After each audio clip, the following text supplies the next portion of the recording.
बिस्मिल्लाहिर्रहमानिर्रहीम। अस्सलाम वालेकुम या अली अलैहिस्सलातु वस्सलाम मदद। उन्हीं इकराम आज एक और मजलिस में आप लोगों के साथ हाजिर हूँ। आज इस मजलिस के अंदर अल्लामा ज़मीर अख्तर नकवी साहब अबाबील का वाक़या बयान कर रहे हैं कि अबाबील जिन्होंने हज़रत अब्दुल मुत्तलिब अलैहिस्सलातु वस्सलाम के दौर में अबराह के हाथियों को कत्ल किया था, आखिर वो अबाबील आज कहाँ पाए जाते हैं और आज इस दौर में वो परिंदे इमाम अली रज़ा अलैहिस्सलातु वस्सलाम के हरम में कहाँ से आते हैं, आपको आज इस मजलिस में ये सब जानने को मिलेगा। सो चलें आज की इस मजलिस को शुरू कर लेते हैं। Subscribe to my channel and hit the bell icon so you never miss any video from my channel. तो इल्म और शुजात दो चीजें साथ बनी हाशिम को दी गई। जानवर भी जानता है कि जो ये आया है इसके सामने पेशानी रख दी जाए, इसके सामने पेशानी रख दी जाए। अब लोगों से जाहिर है कि वो बारीकियां और नुक्ते निकालते हैं, तो लोगों ने कहा कि भाई वो जो अब्दुल मुत्तलिब को हाथी ने सजदा किया था उसकी वजह ये थी कि उनकी नस्ल में आखिरी नबी मोहम्मद आने वाला था। इसमें हैरत की क्या बात है? हाथी ने तो सजदा किया, घबराने की क्या बात है? जब वहां पूछा गया कि अल्लाह ने आदम को क्यों सजदा करवाया, तो यही जवाब इमाम ने दिया, पेशानी में मोहम्मद का नूर था। वो तो बहुत दूर था नूर, अभी अब तो करीब आए। जिस साल हाथियों ने हमला किया उसी साल तो सरकार पैदा हुए हैं। एक आमुल फील यानी साल का नाम पड़ गया हाथियों वाला साल, सरकार की विलादत का सन लिखा जाता है एक आमुल फील। यानी जब अबराह आया है तो आमना की पेशानी से नूर आसमान तक साते हैं, अब्दुल्ला की पेशानी से नूर साते हैं। वही बरस है, वही साल है जिस साल अब्दुल्ला की शादी हुई और वो दूल्हा बने और दिन गुजर रहे हैं और सरकार की आमद है। तो सरकार के दादा आए हैं, जानवर को मालूम है कि आखिरी नबी यहाँ आएगा, इस घर में आएगा और ये उनका जद है। दौड़े लोग और बादशाह ने कहा भाई हाथी सारे जो है वो सजदा रेज हो गए अब्दुल मुत्तलिब के सामने। अब देखिए उसे हैरानी हुई कि जो मैं सुपर पावर लाया वही सजदे में गिर गई, जिसपे हमें नाश था वही यहाँ झुक गई है। तो वो देख के उठा तो और उसने पूछा आप कैसे तशरीफ लाए? कि तुम्हारे आदमियों ने हमारे ऊँट पकड़ लिए, हमारे ऊँट वापस करो। उसने कहा आप अरब के बादशाह हो, ताजदार हो, हम तो समझे थे आप इसलिए आए हैं कि आप हमसे कहेंगे हमारे इस खुदा के घर को मत गिराओ, ये हमारा इबादत खाना है, बल्कि आप एक मादी चीज ऊँट मांगने आए। कल वो होश में है, मैं ऊँटों का मालिक, तो मैं अपनी मिल्कियत जो तूने गश्त की है मांगने आया। रह गया काबा, उसका मालिक कोई और है, वो बचाएगा, जो उसका मालिक है वो बचा लेगा। यहाँ से बादशाह कमजोर पड़ गया, इतनी शजात और इल्म के साथ दोनों चीजें साथ। तो अब मैंने क्या शुरू की थी तकरीर का पहला जुमला याद कीजिए, तलवार चलाकर शजात का इजहार नहीं होता। बनी हाशिम वो शजात है कि उनके रोए रोए से शजात का नूर फूटता था, जहाँ खड़े हो जाए वहां लोग देख कर दरक जाते थे। ये शजात की और किस्म है, ये किस्म हर एक को नसीब नहीं हुई कि सिर्फ मौजूदगी जो है वही लर्जा दे।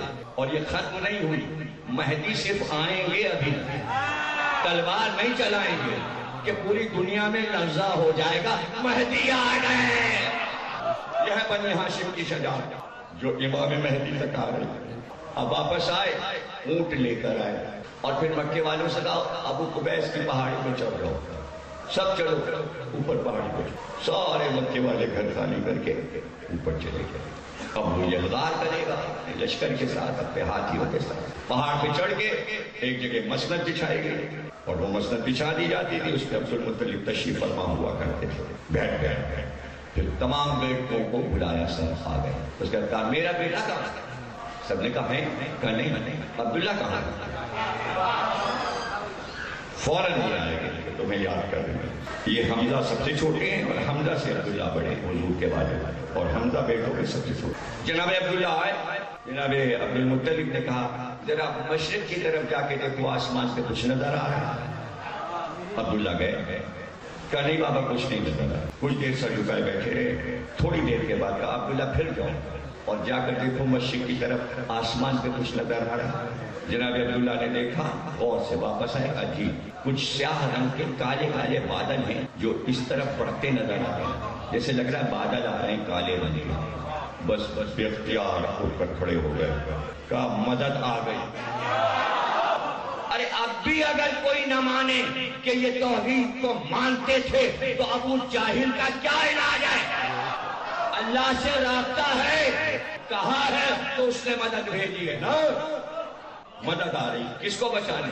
کعبے کو بچانے، کعبے کو بچانے۔ کچھ دیر کے بعد پھر آپ نے کہا دیکھا، اب جو جا کے دیکھا کہ بادل نہیں، اتنے کروڑوں پرندے ہیں جو مل مل کے اڑ رہے ہیں، اور چھوٹے چھوٹے پرندے ہیں اور ان کی تعداد کروڑوں، اور وہ اب خانہ کعبہ کے اوپر چھا گئے اور مکے میں اندھیرا پھیل گیا، اندھیرا پھیل گیا ہے۔ اس طرح سورج کی روشنی کو پرندوں نے روک لیا ہے، اور یہ ابابیل ہے۔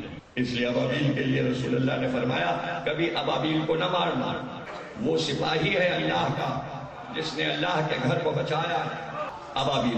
اور اب یہ پرندے ہر جگہ پائے جاتے ہیں، روزوں پر بھی ملتے ہیں، اور خانہ کعبہ میں بھی آپ کو ابابیل نظر آئیں گے۔ امام رضا کے روضے پر یہ چاندی کی طرح چمکتے ہیں، اور چکر لگائیں گے اور کھڑے ہو کے دیکھیے گا پورا گول کا گول آتا ہے، اور امام رضا کے روضے پر ایسے کر کے اور کھڑے ہو کے گنیے گا 7 طواف کریں، گنتے رہیے گا کھڑے ہو کے۔ جب بھی جائیے تو ابابیلوں کو دیکھیے تو وہ 7 چکر لگاتے ہیں۔ اسی طرح کبوتر جو ہیں وہ گول کے گول 7 چکر پورے کر کے پھر جا کے کہیں بیٹھتے ہیں، جب بھی اڑیں گے پھر 7 چکر، پھر اڑیں گے پھر 7 چکر۔ ارے پرندوں سے معرفت امام اور معرفت الہی سیکھے، مسلمان سیکھے کہ معرفت الہی کیا ہے۔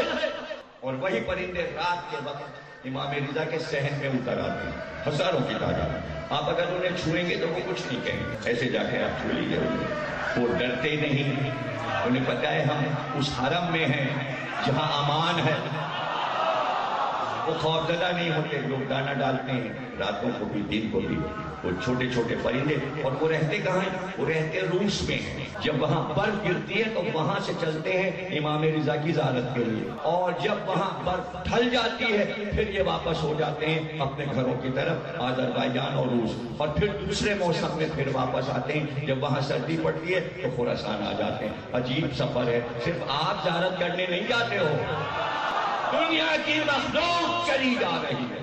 اور اب وہ پرندے آئے اور ہتھیار جو لائے تھے تو 3 ہتھیار ہر پرندہ لایا تھا۔